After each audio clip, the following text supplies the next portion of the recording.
Hello दोस्तों, मेरे YouTube channel पर आपका बहुत बहुत स्वागत है। जेएसएससी पीजीटी हिस्ट्री की तैयारी आपकी बेहतर तरीके से चल रही होगी, ऐसा हमको विश्वास है। ठीक है ना। और आप उन सभी चीज़ों को कर रहे होंगे जो इससे पहले के वीडियो में आपको हम बता चुके हैं। ठीक है ना। अब एग्ज़ाम देखा जाए तो 1 महीना से भी कम समय बचा हुआ है। अगर एग्ज़ाम 18 अगस्त से स्टार्ट होता है तो फर्स्ट वीक सितंबर में इतिहास का पेपर हो जाना चाहिए, है ना।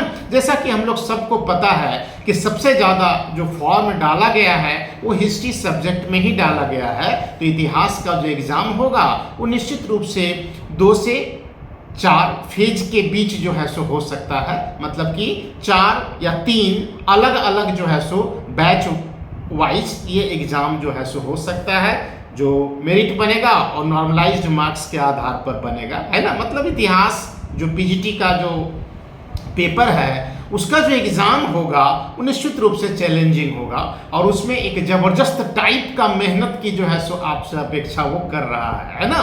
क्योंकि बहुत ज़्यादा कंपटीशन इतिहास विषय में होने जा रहा है। ठीक है ना। अब तक जो भी वीडियो हम बनाएं और उस वीडियो के माध्यम से आपको जो कुछ भी बताएं हम, तो उम्मीद करते हैं कि आप उसको फॉलो कर रहे होंगे, है ना।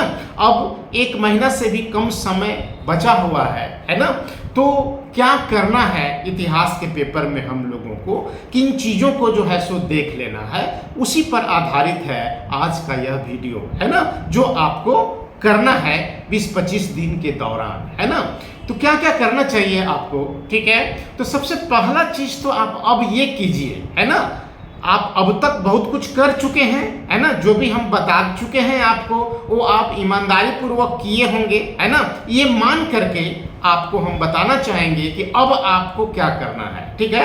देखिए, अब जो 20-25 दिन का जो समय आपके पास है इसका उपयोग कैसे आपको करना है। तो पहला काम आपको यही करना है कि 11th क्लास और 12th क्लास का जो एनसीईआरटी का जो किताब है हिस्ट्री का, है ना। आप देखिएगा कि 11th में 1 किताब है और 12th में 3 किताब है, मतलब टोटल 4 किताब, है ना। एनसीईआरटी का वो गवर्नमेंट स्कूल में जो है सो वर्तमान में चल रहा है ना। आप चूंकि झारखंड में ही हिस्ट्री पीजीटी बनने जा रहे हैं तो स्वाभाविक है कि झारखंड सरकार के स्कूलों में चलने वाली जो किताबें हैं उसको भी एक बार पढ़ लिया जाए, है ना। निश्चित रूप से कुछ प्रश्न जो है वो वहाँ से भी होगा। विगत जो पिछला जो पीजीटी का जो एक्सपीरियंस है एग्ज़ाम का, उसके आधार पर ये बात आपको हम बताना चाहेंगे कि 11th और 12th क्लास का एनसीईआरटी का जो हिस्ट्री है उसको एक बार आप जरूर पढ़ जाइए, है ना। आप एक राउंड पढ़िए, आपको बहुत सारा इंफॉर्मेशन जो है सो मिलेगा। बस उसको सिर्फ अंडरलाइन करते चले जाइए। बहुत ज़्यादा जो है सो उसका नोट्स या फुट नोट्स आपको नहीं बनाना है। बस एक बार जो है 11th 12th के एनसीईआरटी को सरसरी तौर पर जो है सो आपको देख लेना चाहिए, है ना। उसका लाभ आपको एग्जामिनेशन हॉल में निश्चित रूप से जो है सो मिलेगा, है ना। तो खास करके अगर आप देखिएगा तो 12th क्लास का जो 3 किताब है ना वो भारत के इतिहास से जो है सो संबंधित है ना। प्राचीन, मध्यकालीन और आधुनिक। उसी तरह से 11th क्लास का जो हिस्ट्री है वह आपका विश्व इतिहास के कुछ विषयों को जो है सो रखा गया है। तो सरसरी तौर पर जो है सो इसको आप निश्चित रूप से देखिएगा। कुछ एक प्रश्न डायरेक्ट जो है सो एनसीईआरटी की किताब से ही होगा एग्जामिनेशन हॉल में, ये मान करके आप चलिए।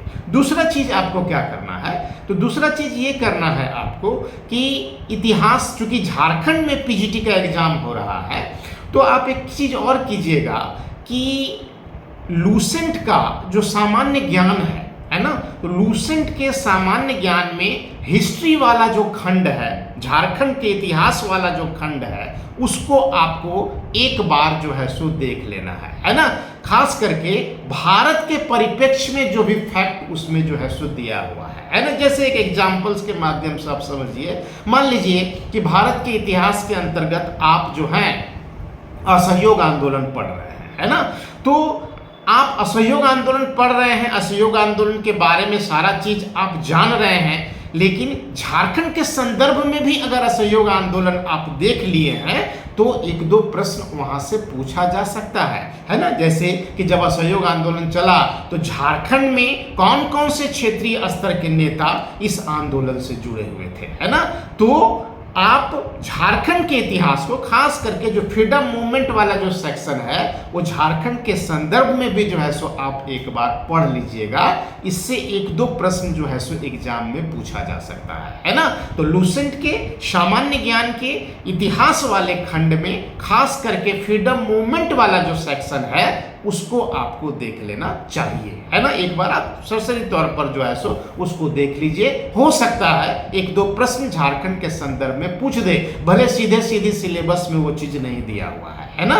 लेकिन झारखंड में चूंकि पीजीटी हिस्ट्री का एग्जाम हो रहा है, आप झारखंड में पीजीटी बनने जा रहे हैं, तो स्वाभाविक है कि झारखंड का अपना जो एक अलग इतिहास है उसके बारे में कुछ बेसिक चीज आप जरूर जाने, तो एग्जाम में एक दो प्रश्न यहां से भी हो सकता है। इसके अतिरिक्त आपको तीसरा चीज क्या करना है, तो आपको हम पहले ही बताए हैं कि विश्व इतिहास जो है आप जैन एवं माथुर की किताब से पढ़िएगा, है ना। और आपको हम चैप्टर भी बताए थे कि जैन एवं माथुर के किन किन अध्यायों को निश्चित रूप से जो है सो आपको पढ़ लेना चाहिए, है ना।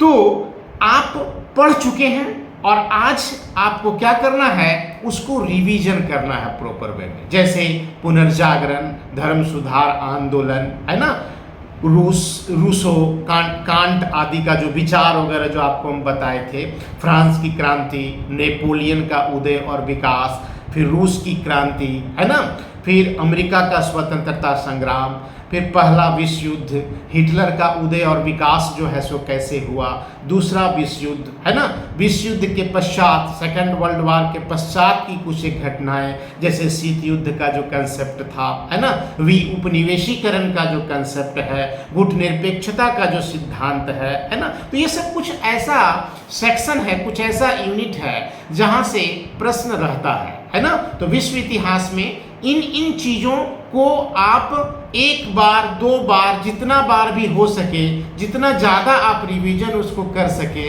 उतना ज़्यादा जो है सो आपके लिए अच्छा होगा, है ना। चौथा चीज जो आपको करना है कि आपको हम पहले ही बताए थे कि ऑब्जेक्टिव क्वेश्चंस के प्रैक्टिस के लिए यूथ पब्लिकेशंस की जो किताब है, तो यूथ पब्लिकेशंस का जो इतिहास है उसको आप एक राउंड जो है सो बना चुके होंगे, है ना। अब क्या कीजिए आप कि ये 20-25 दिन का जो समय बचा हुआ है तो उसको आप रिवीजन कीजिए, है ना।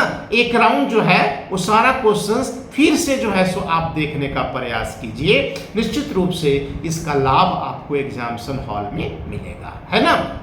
तो यही सब चीज जो है सो करना है 20-25 दिनों के दौरान। खास करके आपको 11th 12th के एनसीईआरटी पे फोकस करना है। एक बार आप उसको जरूर पढ़ लेंगे बेहतर तरीके से, ठीक है, बहुत ही कूल माइंड के साथ, है ना। हमको लगता है कि अगर 18 अगस्त से एग्जाम होगा तो एक दो दिन में एडमिट कार्ड भी आ जाना चाहिए, और अगर किसी वजह से एग्जाम एक्सटेंड होता है ना, तो फिर और क्या क्या पढ़ लेना चाहिए, है ना।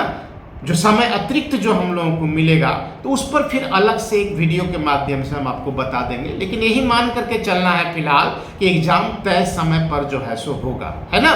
तो 20-25 दिन जो आपके पास बचा हुआ है तो उसको इस तरह से जो है सो आप उपयोग में लाएं, ये आपके लिए ज़्यादा बढ़िया होगा। एग्जामिनेशन हॉल में बहुत ही कूल माइंड के साथ एग्जाम जो है सो दीजिए, है ना। आपको ऐसा लगेगा कि आप कुछ नहीं जानते हैं, आपको कुछ भी याद नहीं है ना, मतलब कि बिल्कुल आप शून्य। अगर आप मेहनत कर रहे हैं, ईमानदारी से पढ़ रहे हैं विगत 6 महीना साल भर से, तो निश्चित रूप से अब इस स्टेज में आकर आपको ये महसूस हो रहा होगा कि पूरी तरह से आप शून्य हो चुके हैं, आपको कुछ भी नहीं आता है। ये एक बहुत बढ़िया साइन है ना। निश्चित रूप से आपकी तैयारी अच्छी है अगर ऐसा आपको प्रतीत हो रहा है तो, ठीक है। तो इन चीजों को आप फॉलो कीजिए। फिर नेक्स्ट वीडियो में कुछ अन्य चीजों को लेकर के, कुछ अन्य विषय के साथ जो है सो हम मिलेंगे। आज इतना ही, धन्यवाद।